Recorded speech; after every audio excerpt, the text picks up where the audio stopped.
everybody. Hey, happy day after Thanksgiving.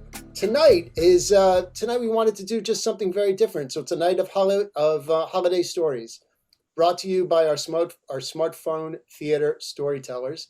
So everybody that you're going to see on screen are all people who have been in our plays ever since day one. So we have a wonderful cast. We have a great group. We have wonderful stories. These are all their personal stories. These are all their own stories themselves as the storytellers. So sit back, grab a cocktail. This is a holiday show where it's just a lot of storytelling. And let me introduce to you guys our storytellers. So first we have Christine Blackburn. Come on, join us. Hello. Hi, everybody. Then we have Paul Coates. Come on, Paul Coates. Hello, hello. And then Will Manus. Greetings, everyone. Well, you just turned off your camera again. Wait, come on back. There we go. All right. You're good to go. Excellent. Will, and if you would dip your screen down just a little bit so we can see you a little bit better. Great. Perfect. Eugene Butler is next. Howdy. There's Eugene. Lisa Robbins. Come on, Lisa Robbins. Excellent. Hello. All right. And then Stewart Zully. Hello, hello, hello. Excellent. Happy All right, guys, I am going to vanish here. And we are going to start off with Mr. Stewart Zully. Everybody else enjoy. And audience, we will see you in a little while.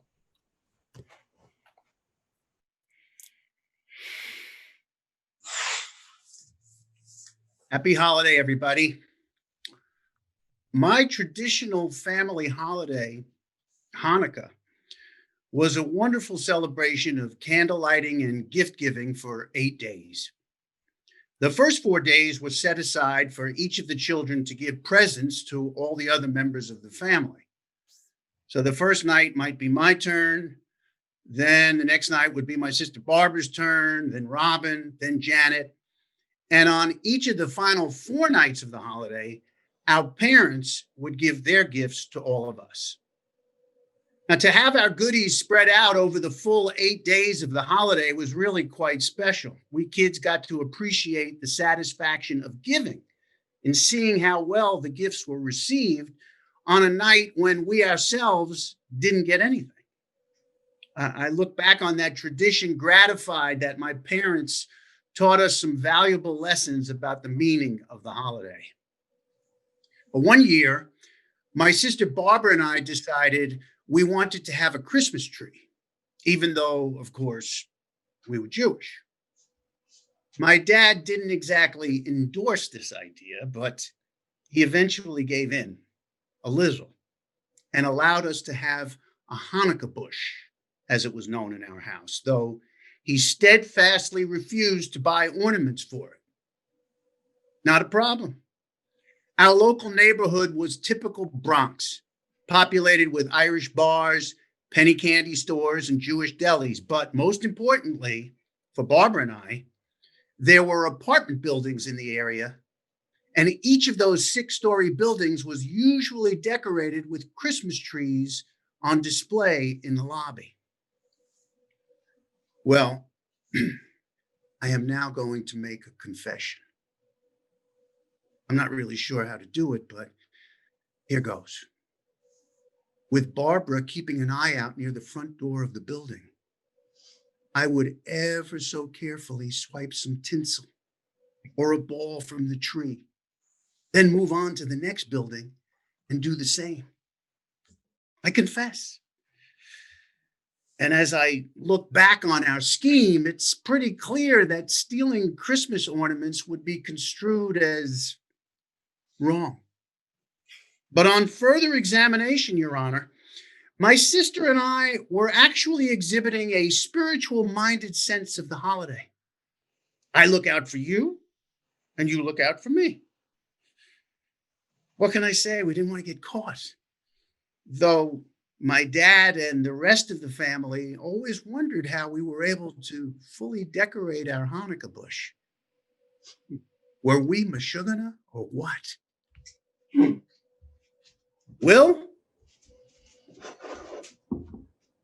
It's Cheers, cheers. Cheers to you. Greetings, everyone, and to Greek friends, Kala Christouyena, Kronia Pola. So, it was Christmas Day in 1975 when I was living in Athens. I was walking through the district of Plaka, which is located right under the famed Acropolis. It was early morning and few people were around. Then I spotted a man who was sitting in front of a kafenion, sipping a coffee. Sitting beside him was a small brown bear. Had I somehow wandered into the pages of a children's book, or was I simply hallucinating? No and no again. It was all very real. I stopped short and stared apprehensively. The man said, "There's nothing to worry about. Kafisate, sit down and join us." I obeyed. The bear stared at me as I drew up a chair. He sat on his haunches, paws resting on the table. His suspicious eyes never left me. "I trained him from the time he was a cub," the man said. "He's like my son." I've never known anyone to have a bear as a pet. He's a lot more than a pet. We're a team. We're on our way to a Christmas party where he will do tricks and dance. Wait a minute. I've seen the two of you before working the streets in Midtown Athens. He dances on his hind legs while you play the tambourine. That's right. That's us. Did you enjoy our act? I loved it. I found it highly entertaining. I'm so glad to meet you.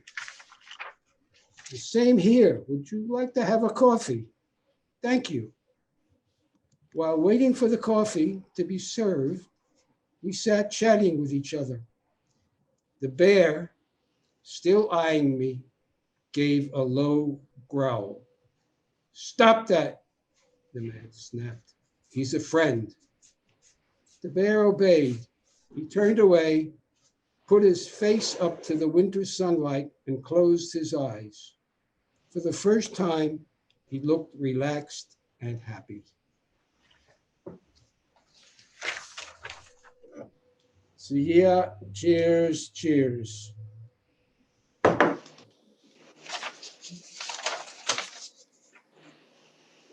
Hey, everyone. Okay, so here are a couple of stories about getting to Yalapa. Being Jewish, Christmas is a great travel day. It's more availability, cheaper flights, and we still get to celebrate once we arrive. So one of our favorite destinations is Yalapa, Mexico. Now, my life changed the first time I went to Yalapa, which was about 30 years ago, because I knew that no matter what, I could always just chuck my city life and live an alternative lifestyle in the jungle, where there's no cars, no phones, no electricity, or even walls. Actually, these days they have a little bit of electricity and a little bit of cell service, but you get the drift. So I introduced my daughter to Yalapa when she was about 8, and luckily she fell in love with it too. So a few years later, we were so looking forward to our Christmas adventure in Yalapa. The idea was to drive north from our house in Venice to San Francisco on Christmas Eve, and then we were going to spend the night near the airport and fly out early Christmas morning. I found a motel where we could leave our car while we were on our trip, and then after Mexico, we'd visit our family who lived nearby in Davis. We were Airbnb-ing our house to pay for the trip. So I cleaned like a maniac all day, dressed in this festive red sweatshirt with a stuffed bear on it, attempting to get our messy home renter ready. Finally hit the road about 7 p.m., 4 hours later than planned, and we make our way up the coast. It's about midnight. Renata's asleep in the passenger seat. We're about an hour out from our destination in the middle of nowhere. Uh-oh. All of a sudden, my car does the classic knocking sound, Oh. the loss of power, then the clanking, the death rattle. Oh, crap! Blown engine. I managed to limp off the next freeway exit. No idea where we are. It's pitch black out, no lights, no reception, sleeping kid. I sit there shell-shocked. I mean, how are we going to get to safety, let alone Yalapa? Half an hour passes and I'm sitting there, still no idea what to do, when a pickup truck pulls over with two guys in it. Need help? Are they angels or axe murderers? I decide to take a chance. I mean, what choice do I have? Yeah. That's the obvious question. You have AAA? I give my embarrassed answer. No. Wait a minute. Do you have reception? Oh, yeah. We have Verizon. Now listen here, little lady. We have AAA and we haven't used up all our toes. So how about we give one to you? Before I could say hallelujah, they were calling AAA. Oh my God, you're our Christmas angels. They waited with us till the tow truck arrived. They gave us spare hot chocolate that they somehow still had hot in their truck. And then they drove off. Ren and I waved, bye, Christmas angels, goodbye. The nice tow truck guy tows us to the motel. It's 4 a.m. After a short nap, we take the shuttle to the plane to Guadalajara, a little layover there. We board this tiny little plane, which takes us to Puerto Vallarta. We get to the Playa de las Muertes pier, where we catch the water taxi that takes us to Yalapa. And as the panga is bouncing, we watch the jagged Mexican coast speed by. My stomach begins to unwind. We arrive just in time for Christmas dinner of fish tacos on the beach of Yalapa.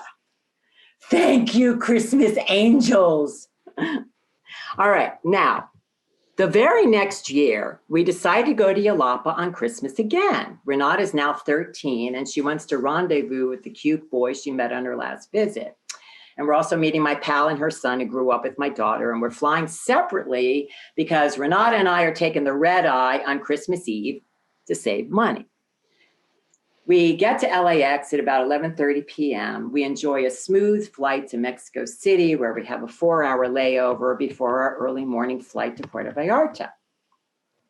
I find a nice quiet spot for us to camp in the airport. I set my alarm. My daughter and I lay down, catch a little rest. The alarm goes off and I let Ran sleep a little bit more because, you know, we have plenty of time. We take off to get to the gate of the connecting flight. Uh-oh, it's a little further than I thought. It's like way over on the other side of the airport, but no problem. We have plenty of time. We arrive at the gate 30 minutes before the scheduled departure. They've already closed the gate. What? But the plane is still there. I mean, we've been here at the airport all night. You have to let us on, please, please. Look, I was used to flying Southwest where you could arrive at the gate like just before takeoff time, but Aeromexico is strict. Kind of ironic given the stereotypical relaxed concept of Mexican time, right? I mean, I actually even looked that up just to make sure it's a thing. And according to the Urban Dictionary, Mexican time is usually like 30 to 45 minutes late, you know, but no luck. So we are stuck in Mexico City at 8 a.m. on Christmas morning. I checked the bus schedule. It's a 12-hour ride to Puerto Vallarta. I run desperately around the airport looking for solutions. Here is a drawing that my daughter made. I don't know if you can see it. Aw. That's the two of us. She's like, oh, you have to be there 45 minutes in advance.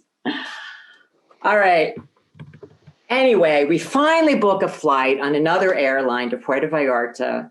land about 4 p.m. Only problem now is that the last water taxi to Yelapa has already left for the day. Determined to get to Yelapa on Christmas, I grab my kid and our bags, I hail a taxi and instruct him in broken Spanish to take us to the only stop on the way from Puerto Vallarta to Yelapa, the Boca de Tomatlan. It's like halfway there. You see, there's no road that goes through the jungle the rest of the way to Yelapa, and you can only get there by water.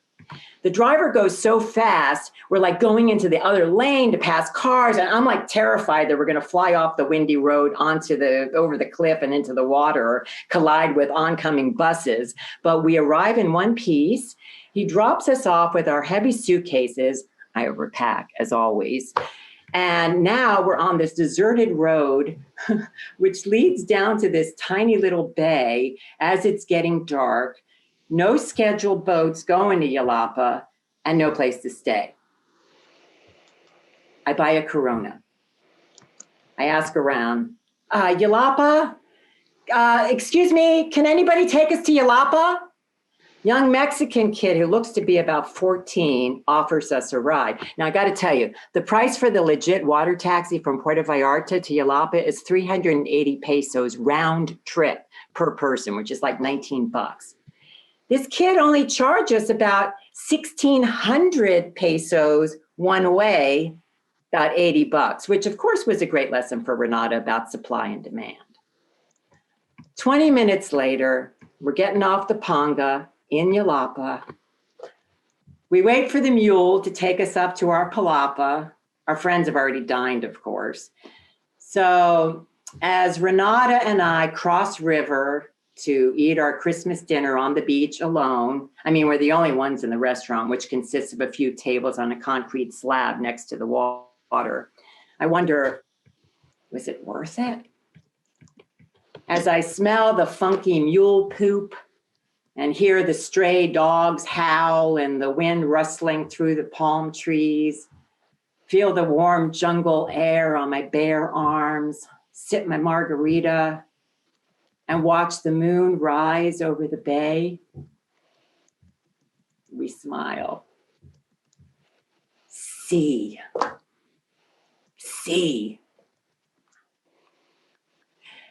I just want to say that these stories are in honor of my dear friend Filippo, the resident artist expat from Detroit, who recently passed away, and he resided in Yelapa for the past 40 years, sketching everyone from tourists to locals and performing rubber band tricks. Cheers. Here's to you, Filippo.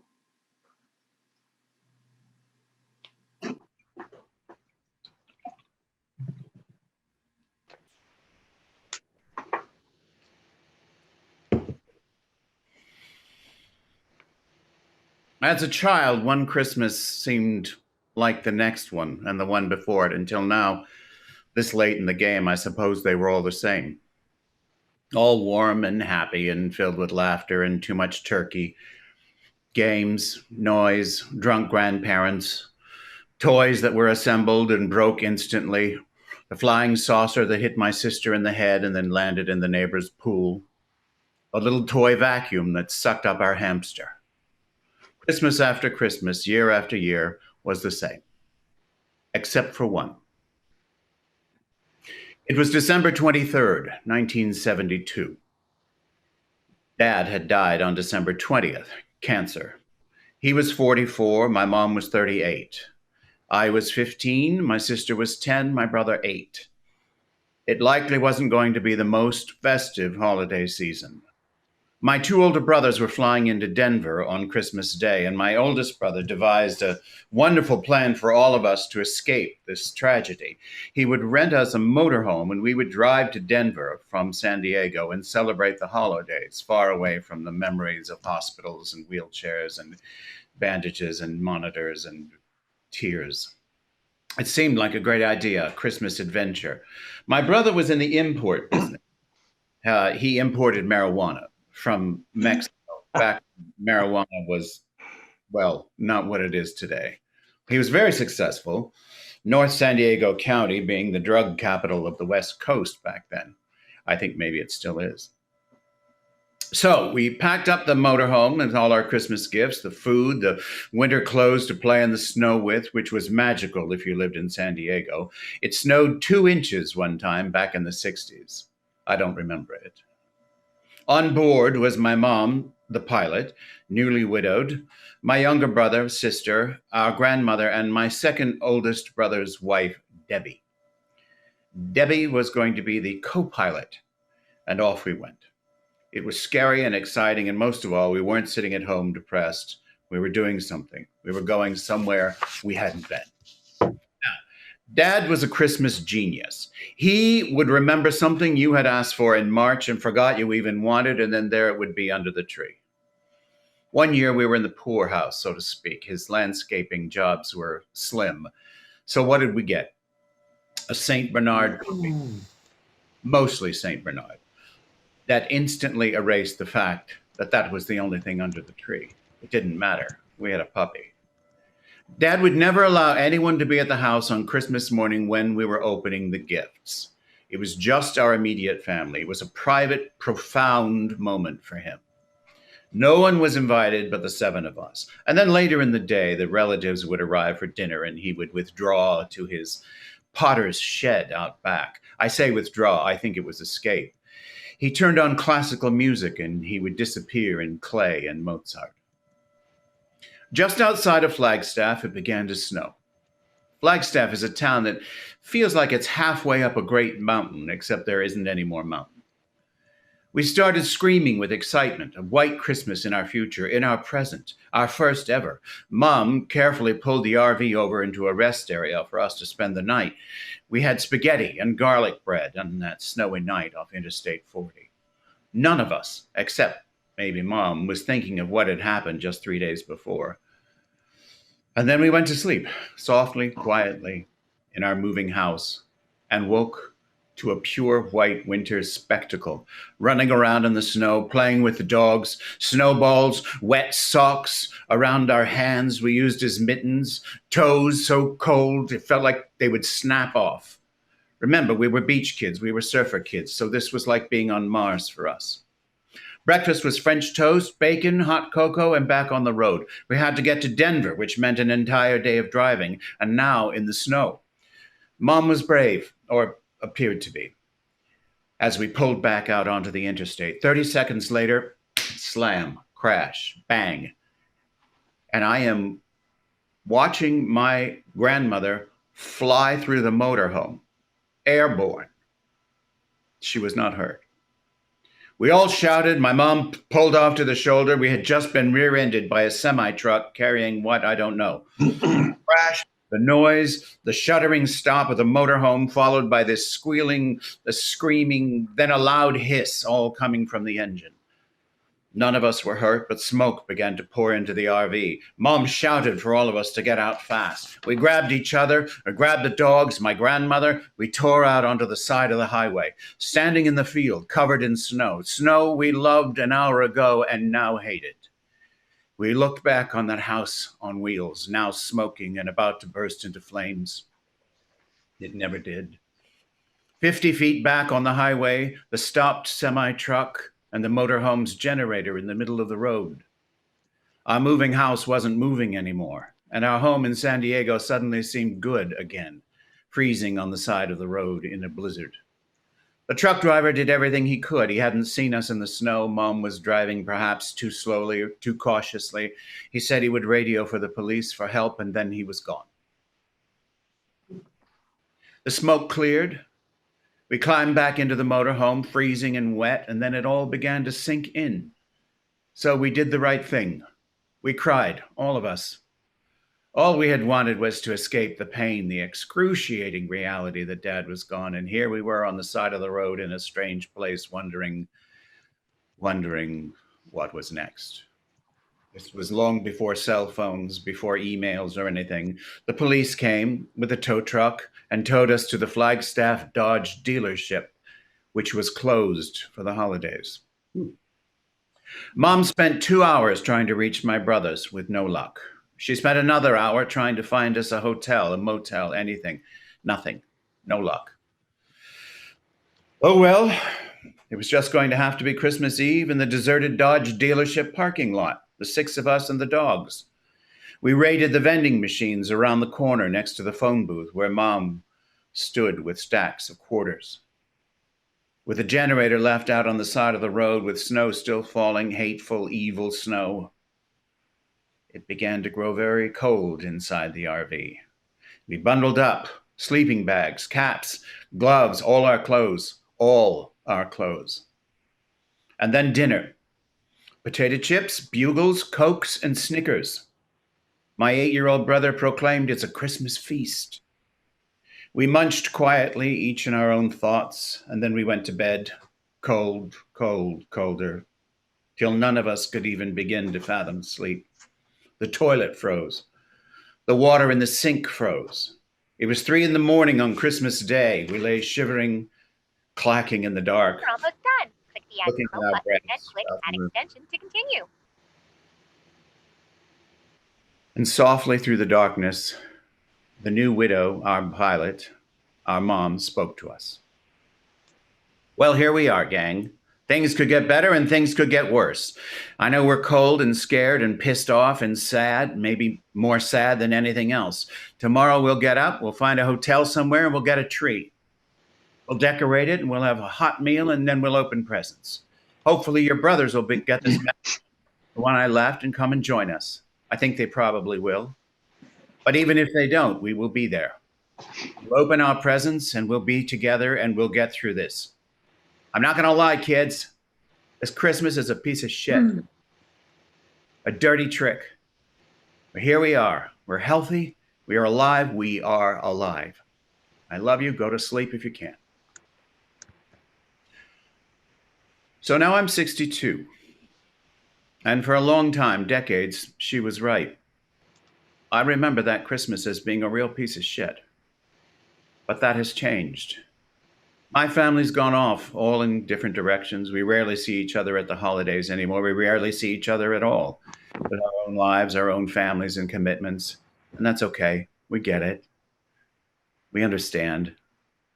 And that Christmas in 1972 certainly was not one of the best of my life. But it wasn't a piece of shit either. It was tough. It was cold. It was an adventure. It was terrifying. But there was snow. There were chips and bugles and Snickers. And I saw my grandmother fly. And it was good. And it is good.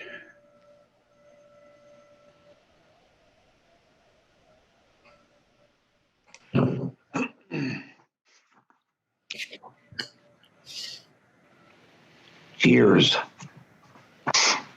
It seems that Stewart and I have similar stories. So I'm going to tell mine anyway, although his was pretty cool. This is a story about that some people might think's a little strange to be telling so close to Christmas and all, but if you were there, it might not seem so strange at all. My mom, Norma, my 2 brothers, Cornelius and Mikey, and my stepfather, Chris, had just moved from Macon, Georgia to Seattle, Washington on December 14th, 1967. I was 11 years old. My stepfather had gotten a job with the Boeing Aircraft Company, and my mom jumped at the opportunity to leave Macon for a new adventure. So did me and my brothers. We were very excited. Oh, yeah. And my mom, she was 7 months pregnant at the time. With my little brother, Drew William. We were barely in Seattle for a week when my stepfather decided he no longer wanted to be held down by a 7-month pregnant wife and 3 stepchildren. So he left. And when he left us completely without any means of support, and the rent was coming due, and it was only a few days before Christmas. Christmas had always been a great holiday for me and my family, the celebration, the lights, the singing. However, this Christmas was looking pretty bleak. We had no trees, no lights, and not much of a reason to sing. 2 nights before Christmas, I happened to wake up in the middle of the night and walk into the living room and see my mother standing at the window, looking out, and I could hear her crying. And I knew she was crying because this was the first year ever that she had no money to buy gifts for her boys. She didn't see me. And I never told her that I had seen her. The next morning, I told Cornelius and Mikey about what happened, and we vowed to make Christmas Day special for Mama. My brother Cornelius was 13 at the time and already he was a pretty good thief. And I was following in his footsteps. Mikey was 9 years old and a good kid who never uttered a swear word out loud, never even the word ass, never even said that word. Together, we decided to go in search of presents for Mama and obtain them any way we had. We were lucky. 2 doors down from us, somebody had left several wrapped Christmas presents outside the door for somebody else to pick up. So we grabbed the gifts, hauled ass back to the house, and hid them. My brothers and me, we got up way early and put the gifts under the only potted plant in the living room that still breathed. Mama got up, saw the gifts, and was speechless. Didn't say anything. And me and my brothers were going, yeah, we did good. We did good. However, when the first gift was opened, my mom said to open the gift, and it was a box of handkerchiefs, men's handkerchiefs with the initial D on them. The second box she opened was a pair of men's brown shoes. I don't remember the size. And so it went on like that. So evidently the gifts we took was for a man, you know. But here's what happened. My mom opened. She didn't say anything to us. She smiled and thanked us. And it was the first time we ever got away with something like that. My mom would have beat the hell out of us for anything else. But for some reason that day, she was okay with us stealing. 2 days later, my mom found out who the gifts belonged to and gave them back. And that was the only Christmas. That was the only Christmas I had to ever steal. And I don't regret it because it was a great Christmas.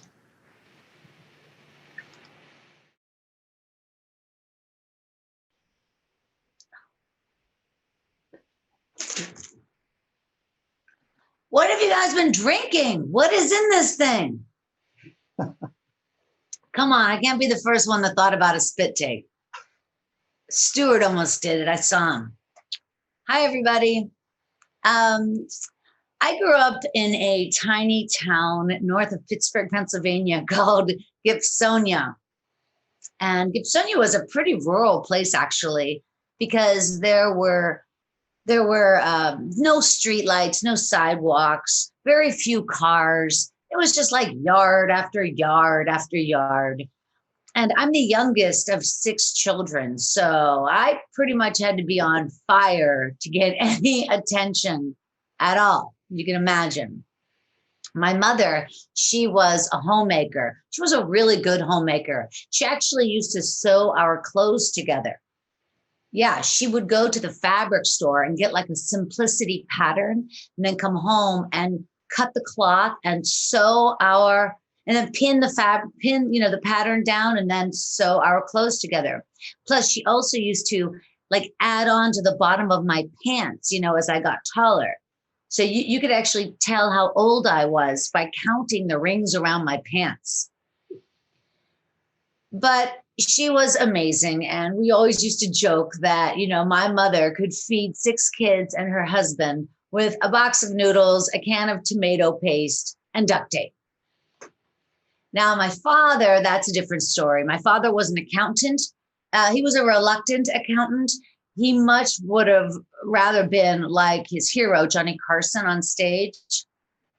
he listened to he watched the Johnny Carson show every night of my life growing up. And I remember specifically the music playing, and I remember him then turning off the Zenith TV and you would hear that little sound when you turned off the TV. And anyway, my dad, he wasn't going to be Johnny Carson because my dad was 32 and he had 6 children.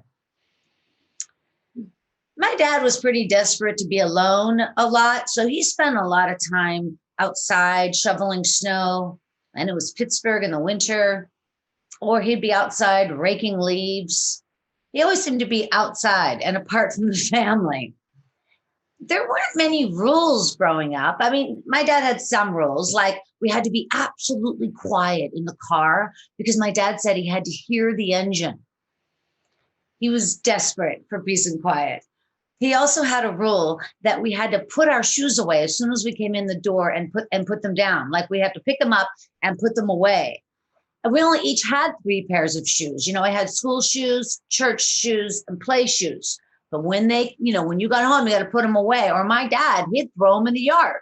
I mean, there were many mornings waking up in Pittsburgh to go to school, and my shoes were in the front yard buried in snow.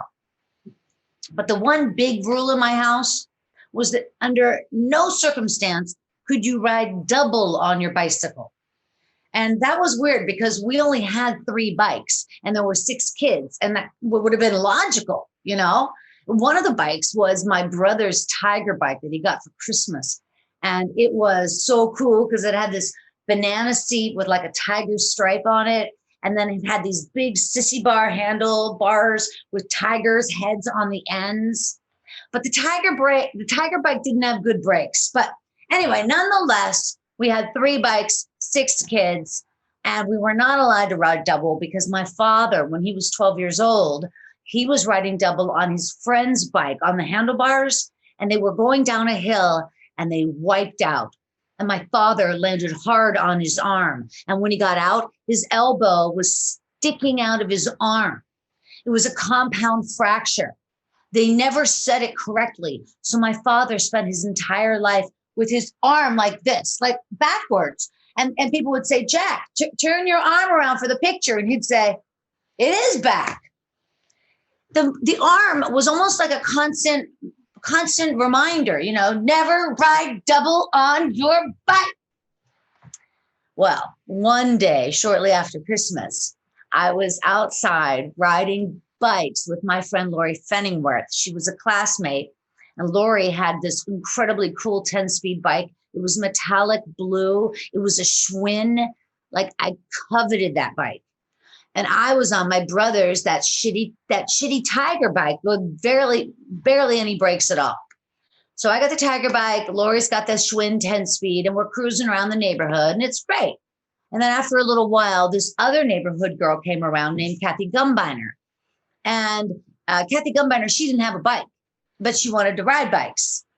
But of course, she couldn't ride with me because I'm not allowed to ride double. And she couldn't ride with Lori because Lori had that, that Schwinn 10-speed with that little tiny bicycle seat. But the thing is like, I felt really bad for Kathy. I couldn't just send her on her way. Like, we had been in speech class together, and I knew about Kathy's struggles, or should I say struggles. So I had left Kathy behind before in speech class, and I didn't want to leave her behind again. So I said, you know what, Kathy, just get on the Tiger bike in front of me. Just come on, get on the Tiger bike. And Kathy said, all right. So she gets on the Tiger bike in front of me, and she's a little bit heavier, so automatically the seat's a little bit wobbly. But all in all, the Tiger bike is feeling pretty good. And so Lori takes off down the hill, and I go to follow after. And so I push off the Tiger bike and I start pedaling, and it's feeling pretty good. I have got this riding double thing pretty good. And Lori's going down and I'm following. And then all of a sudden, the bike starts wobbling. And Kathy Gumbiner says, be careful. And I say, okay, Kathy, I got this. And then the bike starts skidding. And then the bike starts really sliding. And the next thing you know, we wipe out in the cinders. Kathy falls directly on top of me and she's crying, my finger, my finger. I'm like flat out on the pavement. I try to lift my head up a little bit. I try to check my elbows to make sure nothing's sticking out. I see Lori at the bottom of the hill, but there's blood running down my face, my chin, my knee. I'm so torn up, and I'm looking for Lori, and I see her, and then I just black out. And when I wake up, Lori is carrying me into her house. She's a strong girl, and she's carrying me. And her mother answers the door and says, "Oh, Jiminy, look at her, Lee. She's bloody. Lori, don't put her on the couch. She's going to stain the couch." But Lori did put me on the couch. And Sally Fenningworth said, "Well, I better call your father." And I said, no, Mrs. Fenningworth, please don't tell my dad I was writing double, okay? Just don't tell him that. And she picks up the phone and she says, "Jack, it's Sally Fenningworth. Chrissy was out on Wesleyan riding double, apparently, and she's a mess. You better come down." And I sat there thinking like, you bitch, I can't believe this. So I'm now waiting on the couch. I know I'm going to be in trouble. My head is torn up. I'm bleeding accidentally on the couch. And I start thinking, how can I get out of this? And then I start thinking like, well, wait a minute. First off, I technically wasn't riding double on the bike. Huh? I was driving the bike. Kathy Gumbiner, that little baby, fatty, watty baby talker, she was the one riding double. It was all her fault. I thought this might be a technicality that I could hang on to. A few minutes passed, and finally my dad showed up in the Ford Country Squire. He gets out of the car, comes in the house. He doesn't say anything to anybody. He just picks me up and he walks me out to the Country Squire. And I'm thinking, oh, I got it. He's going to be mad at me, in the car when there's nobody else around. I'm going to get yelled at. But my dad got in the car and he turned on the Easy AM listening radio, and we drove to the hospital. It was quiet in the car. And we got to the hospital. The doctor, saw me. They x-rayed me right away. And my leg was torn up, but more so when the doctor came back in, he told my dad that I had a concussion. And my dad started crying. Like my dad never cries. So like that's, my dad's from the 50s, this was 1975. Men didn't cry. And I start thinking, maybe this whole, whatever this concussion is, maybe, saved my butt. You know what I mean? So we left the hospital that night, and my dad and I drove, home. But then right when we should have gone left toward our house, my dad made a right. And I was so confused. And I thought, well, maybe it's the concussion. But then straight ahead, I saw the lights of Burger King. Burger King. It was the only fast food in our town where we went after confession every 6 weeks. It was like, "Bless me, Father, for I have sinned. Can I please have a Whopper now?" So my dad pulls into Burger King, and I'm sitting in the back seat, and he goes in and he comes out with 2 chocolate milkshakes, and he hands one to me, and he gets in the car, and my leg is stretched out on the seat in a cast that says, "Summer is over for you." And my dad, he starts the car, puts on the Easy AM listening radio, and then he adjusts his rearview mirror. And I catch his eye, and he just says, "Next time, don't be such a knucklehead." And guess what? I never rode double on my bike again. Thank you.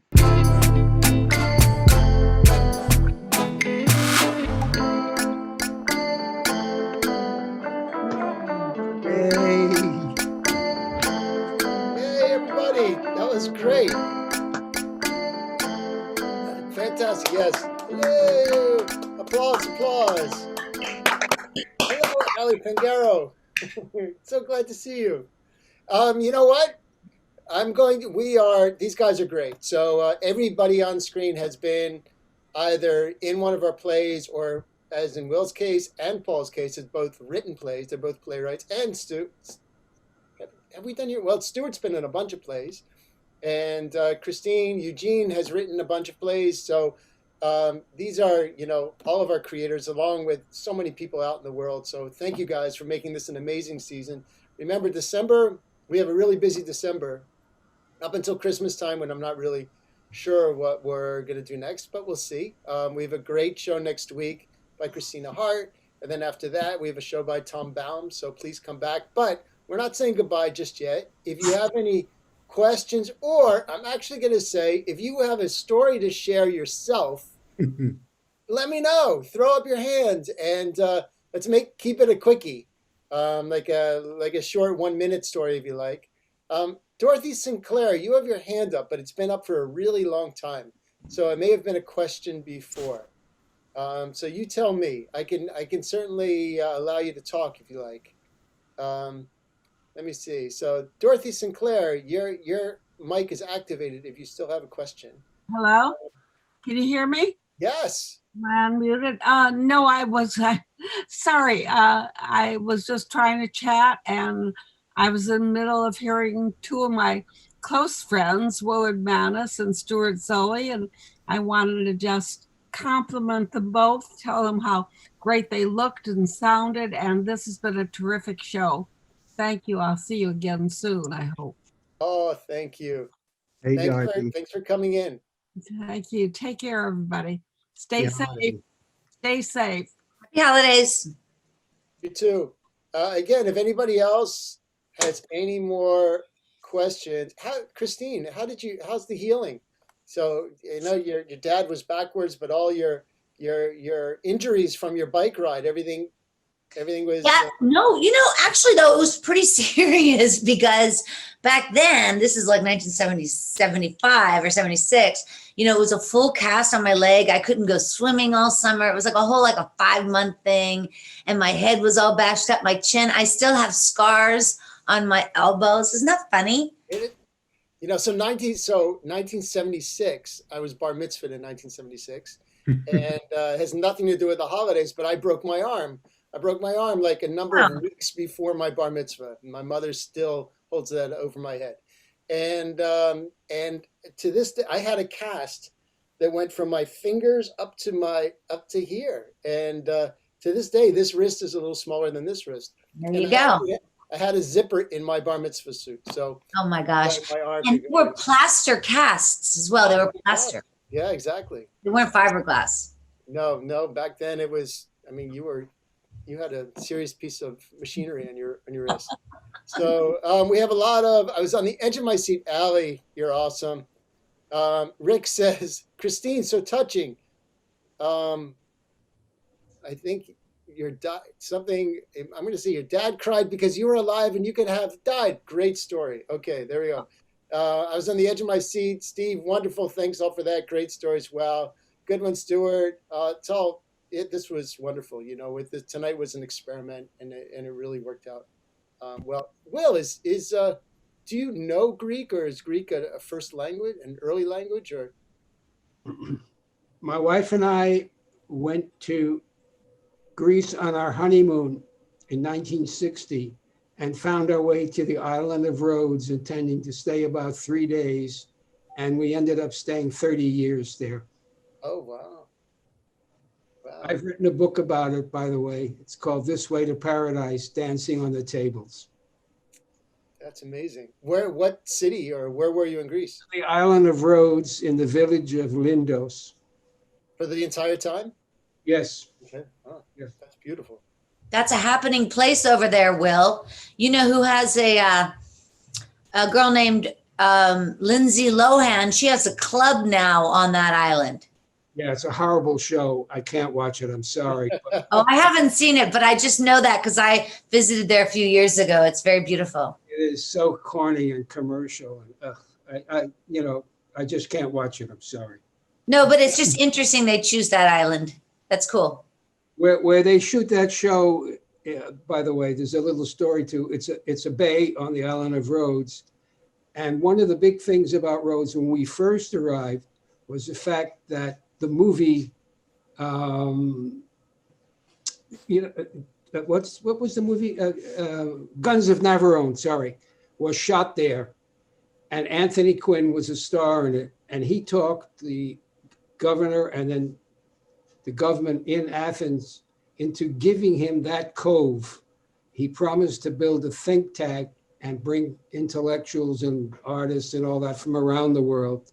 Never did a single thing. It sat, untouched for years and years. And now Lindsay Lohan has taken it over. So there's some kind of irony there.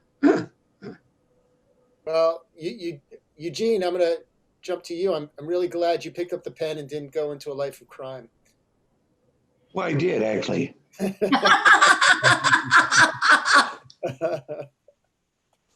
Yes, but that's, you're an outlaw guitar player, you're an outlaw musician, so that's all part of it's all part of it, the part of the mystique of being a performer, right?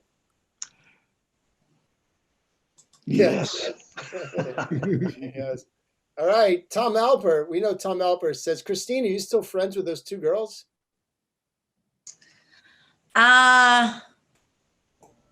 The one girl I am for sure, the one on the bike, Lori Fenningworth, but not Kathy Gumbiner. Any idea where she is today? I'm not sure, but I hope in a really, a nice place. Yes. Of course. I got it. I got it. And Stu, do you any Hanukkah bushes in your future? No, I can't believe how brief that story was. I've never been so short in my life. My brother does. I'm amazed. It was 3 minutes. But it was a powerful 3 minutes. It was great. And my brother does a Hanukkah bush, so. Yeah. I guess that's the name of it. It's a Hanukkah bush. The world celebrates Christmas, and Jews are kind of in the background, and we go for Chinese food, and we sort of stay out of the way, but we sort of feel like there's a party going on, and we're not part of it. Right. And that's why we wanted to have a Christmas tree. We always kind of felt that way, like everybody's celebrating but us. But we then again, we had a good time, and it was stretched out over 8 days, like I said, and that was great. That was great. We were fortunate, that's for sure. Yeah. Bruce Robinson has a question. Come on in, Bruce. Did I get you? Bruce, just unmute. Unmute. Am I unmuted? You are good. Hello, Bruce. Hey, guys. First of all, thank you. It was really delightful. It reinforced my atheism. I want to tell a story about in second grade, we had put together a Christmas tree. And in order to see who would get the Christmas tree, the teacher was going to write down a number, and we would guess what the number was. One of my major talents is reading upside down. It's come in handy throughout my life. So I looked, saw what the person, what Miss Brown, I think her name was, had written, and I guessed, and I won. I was delighted. Now I'm Jewish, actually Jew light, but no bar mitzvah. But I like the jokes, But so I was wondering how my parents would react. So they brought the tree to my home, and they seemed to be happy about it. Me and my brother Pete went to sleep, and we woke up the next morning, and under the tree was a Lionel train, real smoke a puffin', that's a whistle you hear. And since that day, I've been incredibly ecumenical and happy about it. But thanks, guys. And we have a Christmas tree every year because it's a pagan thing. I mean, it's not religious so much. It's a celebration of warmth in a time where we need it. But thanks, guys. It's fun. That's great. Thanks, Bruce. Lisa, do you have a tree? Yes. We have a tree. We celebrate Hanukkah and Christmas and anything else we can celebrate. Why not? You'll go to Mexico. We usually keep up the tree for most of January as well. I don't even know when the official time is when to take down the tree. So, Yeah. but there's a question if you still go to Mexico Oh, yeah. Oh, yes, we do. Yes. every year. Yeah. If anybody wants to know about Yalapa, just message me. But don't tell too many people. Because it's your little hidden gem. Yeah. Yeah. Paul, just because we know each other sort of kind of well by now, I think you've knowing you and your writing and your success, you've come a long way from your motorhome days. Oh God, if you only knew. That Christmas, so my dad did die that year, but for the 3 years before that, we all lived in 2 cars in Mexico and Central and South America for 3 years. Really? Yeah, we never really stopped traveling. I could have done the Christmas in Cancun story because there was no Cancun. There was a gas station and a restaurant. Mm-hmm. So yeah, this one was the tip of the iceberg, really. Well, I think the other stories will be plays that I look forward to. Yeah, probably. They'll be sent to you. I'm sure they'll be sent to you. That's fantastic. All right. Well, if there's, we have a lot of thank yous and Tom loves your classic line. Everyone has to be quiet so I can hear the engine. Which is a great line. That is a great line. So if anybody has any other questions or stories that they want to share, if not, I am going to say it looks like we're good. So I'm just going to say, everybody, have a really wonderful weekend. I hope you had a good Thanksgiving yesterday. And to thank all you guys out there, thank this wonderful group of storytellers. You guys were amazing, and it was a great evening. Thank you, Todd, for putting it all together. Yeah, Yes, Todd, thank you. it's great to keep these stories alive. It really is. Thank you so much. Always a pleasure. We will do a quick wrap up. So check your emails a minute after we wrap up, and we'll do a quick toast going into the weekend, which is just going to be a big thank you. And to everybody out there, thank you again for supporting us. If you want to support us again, just go onto the website, smartphonetheatre.com, and you'll find tabs and all that stuff. And the tip jar for Todd. And the tip jar for Todd. And remember, we have a terrific show next week, so please come back next Friday. And in the meantime, have a very safe and happy weekend, and we'll see you soon. Thanks, Sad. Bye, everyone. Bye, everybody.